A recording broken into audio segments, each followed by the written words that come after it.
যদি হুজুরের হয়ে, ইসলামের হয়ে এবং ইসলাম বিদ্বেষীদের বিরুদ্ধে পশ্চিম বাংলায় কথা বলার দরুন যদি পশ্চিম বাংলা টিএমসির পার্টির মুনাফেক মুসলমান গুন্ডাগুলো যদি বিরোধী করে, তাহলে এদের বিরুদ্ধে আমাদেরকে লড়াই করতে হবে। এরা মুসলমান, সুরাতে বেঈমান, এই বেঈমানদের বিরুদ্ধে লড়াই করতে হবে। এতে যদি আমাদের জীবনটা যায়, ময়া করলে হবে না। আর এতে আব্বাস সিদ্দিকীর জীবন গুলো ময়া করতে হবে। কারণ ইসলাম আমাদের কাছে সবার আগে, সবকিছুর উপরে। কিন্তু দুটা দেখুন, তবে টিএমসি চাইছে যেমন করে হোক আব্বাস সিদ্দিকীকে বিজেপি প্রমাণ করব। তাই আজ আমি চ্যালেঞ্জ দিয়ে বলছি, এই বাংলায় বিজেপি বলে কিছু নেই আর টিএমসি বলে কিছু নেই। এরা দুজনই যেই বিজেপি সেই টিএমসি, এদের দুজনকেই চালাচ্ছে নাগপুরে আরএসএস। শুধু জার্সি আর নামটা আলাদা। এখানে টিএমসি নামে চলছে, অন্যান্য রাজ্যে বিজেপি নামে চলছে। তো দুজনের কাজই।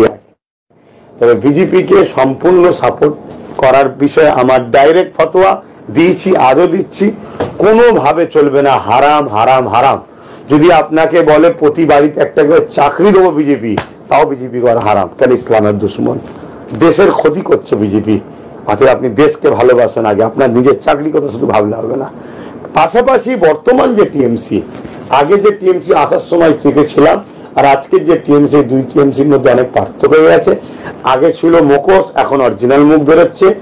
এই টিএমসি বাংলাতে বিজেপিকে জায়গা করেছে। মমতা ব্যানার্জি নিজে বলেছে বিজেপিকে ফান্ডে এনে লড়বো।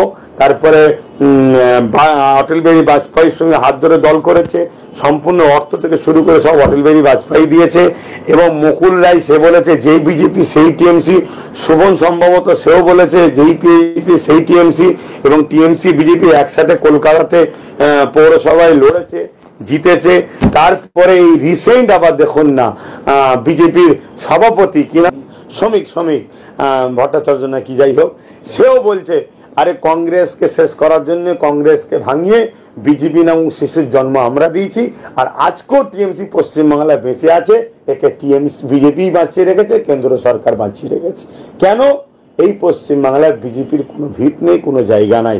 অতএব এই পশ্চিমবাংলায় আরএসএস এর কাজ টিএমসি করছে, অন্যান্য জায়গায় বিজেপি আরএসএস এর কাজ করছে।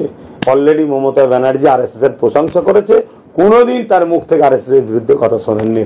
অথচ যে আরএসএস এর টার্গেট ইসলাম ও মুসলমানকে ভারত থেকে শেষ করার।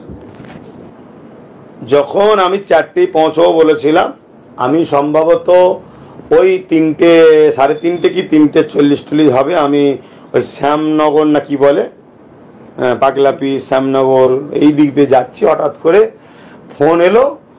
কে ফোন করেছিল? আমার সাথের লোককে, যে মোজামপুর না বলে একটা কি এক জায়গা আছে, মোজামপুর, সেখানে টিএমসি রাস্তার ধারে একটা পার্টি অফিস আছে, ওইখানে নাকি একটা লোক যাচ্ছিল, তাকে মারধর করেছে, জামা ফামা ছিঁড়ে দিয়েছে।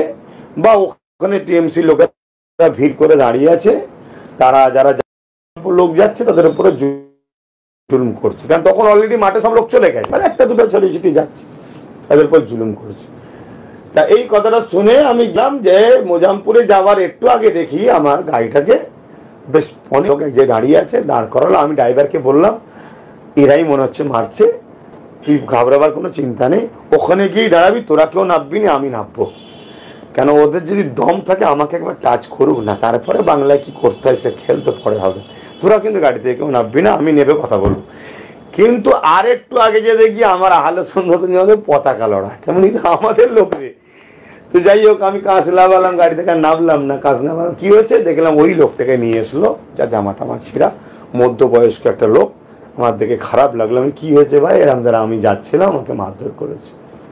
আমি বললাম যাক, তুমি থানায় কেস করো না, এর পক্ষে থাকলে জালিমরা জুলুম করবে, তোমার কি মন ভেঙে যাচ্ছে নাকি? সে বললো ভাইজান আমি তো ইসলামের জন্য যাচ্ছি। আমি ইসলামের জন্য যাচ্ছি জানি, কিন্তু যে শাসক আছে সে তো ইসলাম বিদ্বেষী, এটা তো আমার কওমের একটা অংশ বুঝতে পারছে না। আর বুঝলেও ওই আবার বললাম মুসলিম সেই আছে, তো ভেতরে ইসলাম ছেড়ে দিয়েছে, যেমন স্পেনে হয়েছিল। তো আমি প্রোগ্রামে গেলাম। প্রোগ্রামে আমি খুব ঠান্ডাভাবে প্রোগ্রাম করতে চাইছিলাম। ওই দিকের বিষয় যেটা অর্জুন সিং বলেছে, আইলাম মোহাম্মদ সাল্লাল্লাহু বিষয়টা যে কানপুরে হয়েছে, এই বিষয়ে আমাদের প্রতিবাদ ছিল। এবং আমার রাজ্যে যে নবী দিবসে আসার জন্য যে কি বলে তার কেটে দেওয়া হয়েছে কারেন্টের, বা মানুষের জুলুম হয়েছে, এই বিষয়ে প্রোগ্রাম ছিল। তা আন্দোলন করছিলাম। তো হঠাৎ করে ওই লোকটা মেম্বারও আসলো, আমি বললাম, বলে যে দেখালাম যে এই ব্যাপারে এই লোকটাকে মেরেছে।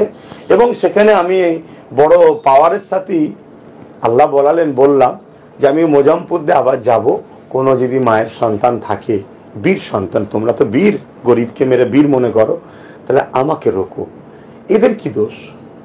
যদি এই প্রোগ্রামে আসাটা অন্যায়, প্রোগ্রামটা করা অন্যায়, আইলাম মোহাম্মদ সাল্লাম উত্তরপ্রদেশে লিখার জন্য জেল দিচ্ছে, সেই ভাইদের পাশে দাঁড়িয়ে যদি প্রতিবাদ করাটা অন্যায় হয়, বা আমার রাজ্যে আইলাম মোহাম্মদ সাল্লাম লিখার জন্য রাজ্য সরকারের লোকেরা খুলে দিচ্ছে বা পুলিশ খুলে দিচ্ছে, এটা যদি অন্যায় হয়, মানে অন্যায়, এর বিরোধী করা যদি অন্যায় হয়, বা কি বলে অর্জুন সিং ইসলামের নামে কত বড় মিথ্যা কথা বললো যে ইসলামে নাকি রেপ করা পাপ নয়, ওর বিরোধী করাটা যদি অন্যায় হয়, বা নবী দিবসে আসার জন্য কারেন্টের তার কেটে দেওয়া, তার বিরোধী করা যদি অন্যায় হয়, তাহলে এইটা তো মেন প্রোগ্রামের সবকিছু আমি।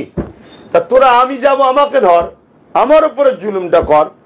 কিন্তু দুঃখের সাথে বলতে হয়, এরা, আমি যখন আসলাম ওই মোজামপুরে দেখলাম যেমন স্বাভাবিক লোক কয়েকজন থাকে, তখন মাগরিবের সময় এসে যাচ্ছিল, ওই জায়গাটা শুনলাম নাকি মুসলিম জায়গা।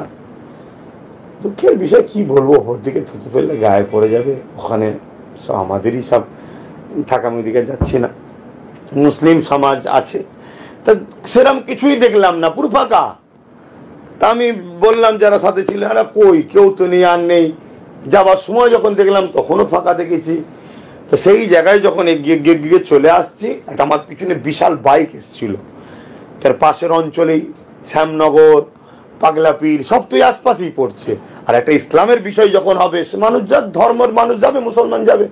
তা পিছন দিক থেকে নাকি গোটা 20-30 এরম বাইক যখন বাকি আছে রাস্তায়, আমি তো নাকি অনেক আগে চলে এসেছি, তাদের ওপরে নাকি ঘরের পিছনে সব দোকানের পিছনে লুকিয়ে ছিল, লাঠি ফাটি ছুঁড়েছে, মারধর করেছে। এটা বেরিয়ে যখন আমি চলে এসেছি প্রায় লাউহাটির কাছাকাছি, তখন আমার গাড়িতে একজন বসেছিল, তাকে ফোন করেছে কেউ যে এরম এরম হয়েছে, আমি তার নাম বলছি না, ওই এলাকারই ছেলে, তাকে ফোন করেছে। আমি আবার খোঁজ খবর নিলাম, কথা বললাম। আমি বললাম, দেখো ওখানে যে একটা ছেলে আছে পিয়ারুল বলে নাম, উকিল সাহেব, তাকেও বললাম, দেখো তুমি কি দল করো না করো সেটা পরের বিষয়, এটা ধর্মের বিষয়, ধর্মটা তো তোমার। অর্থাৎ তুমি উকিল সাহেব মানুষ, নিজের খরচ করে আর করে যদি কারো কিছু হয় দেখো, বোঝা সেরকম কিছু নয়, এটা কেস হবে, আমরা কেস করবো। তো সেই জায়গায় কেস টেস করলো না। আমি ওকে বললাম যদি কারো চিকিৎসা করার লাগে তারপরেও তার খরচ করো, যা পয়সা লাগবে পরে বলবে, আমি ম্যানেজ করে দেবো। তারা বললো যে সব আমি করছি। এই হচ্ছে টোটাল বিষয়। তারা মারধর করেছে, অনেক ইনজোর হয়েছিল, তাদের চিকিৎসা করেছে, এবং কি খরচ হয়েছে না হয়েছে আমাকে জানাতে বলেছি, জানালে আমি দিয়েও দেবো। তবে আমার বক্তব্য এই জায়গাটাই, আমি আবার বলছি, যদি হুজুরের হয়ে, ইসলামের হয়ে এবং ইসলাম বিদ্বেষীদের বিরুদ্ধে পশ্চিম বাংলায় কথা বলার দরুন যদি পশ্চিম বাংলার